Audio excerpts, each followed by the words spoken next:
Hello everyone, आज के इस वीडियो में हम पढ़ने वाले हैं क्लास 9th बायोलॉजी का पहला अध्याय जो है जैव प्रक्रम, जिसका यह दूसरा वीडियो है। तो आज के इस वीडियो में हम पढ़ेंगे कि प्रोटीन किसे कहते हैं, प्रोटीन का परिभाषा क्या होता है, प्रोटीन शब्द की खोज किसने किया, प्रोटीन का स्रोत क्या होता है, प्रोटीन का उपयोग क्या होता है, इसका कार्य क्या होता है, और प्रोटीन की यदि अधिकतम हो जाता है प्रोटीन शरीर में तो उससे कौन से हमारे रोग हो जाता है हमारे शरीर में, या प्रोटीन की कमी हो जाने के कारण कौन से शरीर में रोग हो जाता है, इसके बारे में हम पूरा डिस्कस करने वाले हैं। अब मैं आपको विश्वास दिलाता हूं कि बहुत ही आसानी तरीके से आपको समझ में आएगा, और हो सकता है तो आपको इसी वीडियो में 70% आपको याद भी हो जाएगा यदि आप ध्यान से सुनते हैं तो चलिए दोस्तों हम एक एक करके समझते हैं। तो यहाँ पर हमने लिख दिया है प्रोटीन।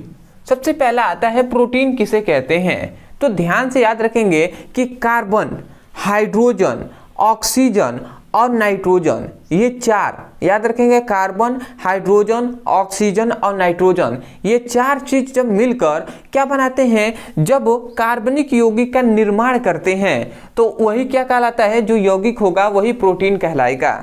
मतलब क्या समझे आपने समझा कि कार्बन, हाइड्रोजन, नाइट्रोजन वो ऑक्सीजन से मिलकर बनने वाला जो कार्बनिक यौगिक होता है, ये कार्बनिक यौगिक ही प्रोटीन कहलाता है। समझ गए ना।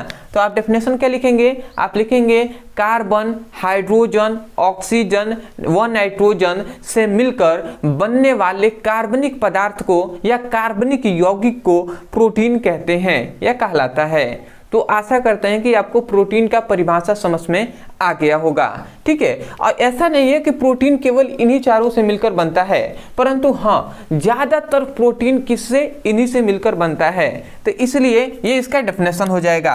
दूसरे में हमारा टॉपिक आता है कि प्रोटीन शब्द की खोज किसने किया, तो याद रखेंगे कि जे बर्जीलियस नामक वैज्ञानिक ने क्या किया था, प्रोटीन शब्द सबसे पहला, मतलब प्रोटीन एक शब्द है ना, तो प्रोटीन शब्द किसने कहा था, तो इन्होंने ही प्रोटीन नाम दिया था, ठीक है, जे बर्जेलियस। और उसके बाद आता है कि 1 ग्राम प्रोटीन में कितनी हमें ऊर्जा मिलती है, तो 4.1 कैलोरी ऊर्जा हमें मिलती है। यदि हमारा शरीर 1 ग्राम प्रोटीन को लेता है तो हमारे शरीर को कितनी ऊर्जा मिलती है, तो 4.1 कैलोरी ऊर्जा क्या मिलती है, हमारे शरीर को मिलती है। तो ये छोटी छोटी बातें हैं जो आपके बहुविकल्पीय में, कॉम्पिटिटिव एग्जाम में भी पूछ लिए जाते हैं, इसलिए आपको ध्यान से एक एक करके समझना है, ठीक है।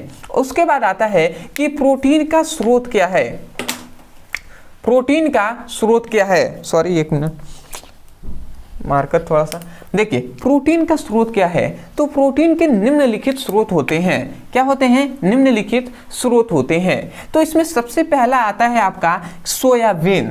देखिए सोयाबीन एक ऐसा पदार्थ होता है जिसमें सबसे अधिक प्रोटीन पाया जाता है, ठीक है, तो इसको आपको याद रखना है। तो सबसे पहले हमने जो शाकाहारी जो क्या है पदार्थ हैं, तो उसको हमने सबसे पहले लिया है, जैसे सोयाबीन, ठीक है, दूध हो गया, दही हो गया, मसूर हो गया, गेहूं हो गया, चना हो गया, मटर, बादाम, ठीक है, दाल, पनीर, और जो क्या होता है गुद्दी, आप जानते होंगे, मूंगफली जानते हैं ना, तो उसमें भी क्या पाया जाता है, प्रोटीन पाया जाता है।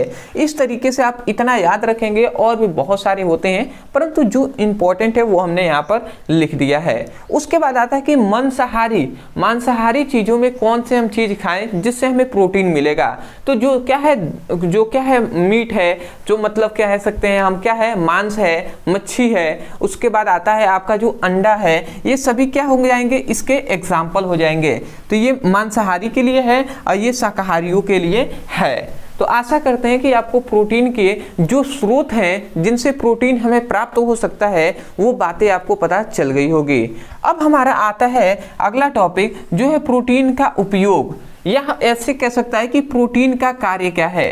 तो देखिए प्रोटीन का कार्य कहें या उपयोग, दोनों बात एक ही है, क्योंकि जो प्रोटीन कार्य करेगा वो क्या करेगा, जो कार्य करता है वो हमारे शरीर के लिए ही तो करता है, तो हमारे शरीर के लिए उपयोगी साबित होगा कि नहीं होगा। इसलिए प्रोटीन का कार्य कहे या प्रोटीन का स्रोत, आपको यही बताना है। तो सबसे पहला इसका कार्य होता है जीव द्रव्यों के निर्माण में, जो जीव द्रव्य होते हैं उनके निर्माण में भी क्या करता है, इसका उपयोग होता है। दूसरा एंजाइम जो होते हैं उसके निर्माण में, ठीक है। अगला तीसरा आता है कि जो त्वचा होती है, हड्डियां होती हैं, जो रक्त होती हैं, ठीक है, मांसपेशियां होती हैं, इन सभी के निर्माण में, मान लेते हैं कभी हाथ किसी का टूट गया या कहीं से कुछ जो क्या होता है, त्वचा मान लेते हैं कहीं कट गया, तो वो क्या होता है, उसकी भरपाई, उसका मरम्मत कौन करता है, तो प्रोटीन के द्वारा ही होता है। तो इसीलिए लिखा गया है त्वचा, हड्डी, रक्त, मांसपेशियां इत्यादियों के निर्माण में क्या किया जाता है, प्रोटीन ही कार्य आता है। अगला आता है कि शरीर में ऊर्जा देने पर, मतलब ऐसा नहीं है कि प्रोटीन ही ऊर्जा देता है, परंतु हाँ, जब आवश्यकता पड़ती है तो प्रोटीन भी क्या करता है, शरीर को ऊर्जा देता है। अगला आता है कि ऊतक के निर्माण में, जो टिश्यू होते हैं, टिश्यू, उनके निर्माण में भी किसका उपयोग होता है, तो प्रोटीन का ही उपयोग होता है। तो इतना बात आशा करते हैं आपको समझ में आ गया होगा। अब आते हैं कि प्रोटीन से होने वाले कार्य कौन कौन से हैं, तो सॉरी, कार्य नहीं, प्रोटीन से होने वाले रोग। तो यदि प्रोटीन की मात्रा हमारे शरीर में कम हो जाए तो कौन कौन से रोग होते हैं, तो इसीलिए हमने लिखा है प्रोटीन की कमी से होने वाले रोग। तो यहाँ पे हमने लिखा है मरस्मस जो रोग होता है, ये एक रोग हो जाएगा, और दूसरा होता है क्वाशियोर। ये दोनों रोग क्या हो जाते हैं, जब उसकी कमी होती है प्रोटीन की, तब होते हैं। और प्रोटीन की यदि अधिकता हो जाए, अधिकतम हो जाए हमारे शरीर में, तब हमारे शरीर में दो रोग होते हैं। पहला होता है स्टोर्स और दूसरा होता है कैंसर। तो ये दो रोग आप जानते हैं, तो कम से कम आपने एक रोग तो सुना ही होगा।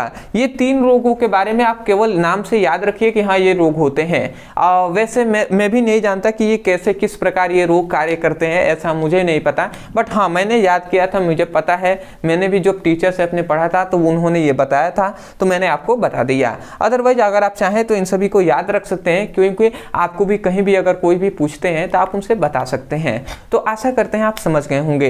तो मैं यही कहूँगा, यदि आपको समझ में आया है तब जाकर आप चैनल को सब्सक्राइब कर दीजिएगा और वीडियो को लाइक कर दीजिएगा। अदरवाइज यदि आप क्लास 9th में होंगे, आप फिजिक्स और केमिस्ट्री का चैप्टर वाइज सीक्वेंस में एक एक करके वीडियो को पढ़ना चाहते हैं, तो आपको नीचे डिस्क्रिप्शन बॉक्स में फिजिक्स, केमिस्ट्री और बायोलॉजी तीनों का हम लिंक दे देंगे प्लेलिस्ट का। उस लिंक पे क्लिक करके चैप्टर वाइज सीक्वेंस में सभी वीडियो आपको मिलेंगे, तो वहाँ से उसकी पढ़ाई कर सकते हैं। तो आशा करते हैं आप समझ गए होंगे। तो चलिए दोस्तों, आज के लिए इतना ही, मिलते हैं एक नए टॉपिक के साथ, तब तक के लिए धन्यवाद। जय हिंद, जय भारत।